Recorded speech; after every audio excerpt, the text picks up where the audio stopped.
কে ওখানে? আমি। কে আমি? পৃথিবীতে তো সবাই আমি।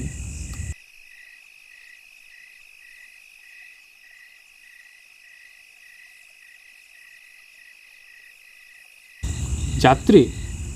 এই সংসারে তো সবাই যাত্রী। এসো, এদিকে এসে বসো।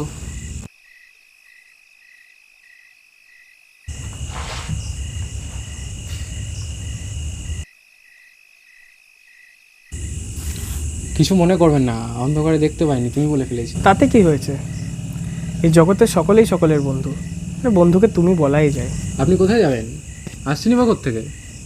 কোথাও যাচ্ছি না ভাই, অনেকটা তোমারই মতো।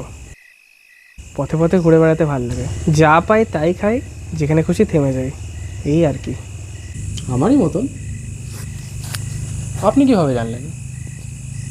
ও জানা যায়, আমি সব বুঝতে পারি। কি করে বোঝেন? কাজ চরিত্র বা লক্ষণশাস্ত্র চর্চা করেন? না, বুঝি এইভাবে, মন আসলে একটাই, তোমার কিংবা আমার, যদু কিংবা মধুর। পৃথিবীর সব প্রাণী মায়ের আবরণে আলাদা আলাদা দেখায়। পর্দা টাঙিয়ে দিলে পর্দার ওই পারে কী আছে দেখা যায় না, আবার পর্দা সরিয়ে দিলে সমস্ত কিছু দেখা যায়। মায়ার পর্দা সরিয়ে দিলে সবাই এক, তখন আর মনের কথা জানতে অসুবিধা হয় না। আপনি তো বিশিষ্ট অদ্বৈতবাদের কথা বলছেন। এই দর্শন শিক্ষা করেছেন কোথায়? আমার বাবার কাছে। ও, আপনি তবে শাস্ত্রজ্ঞানী পণ্ডিতের সন্তান। আপনার নামটাই তো জানা হলো না। আমার নাম অমর, অমর জীবন।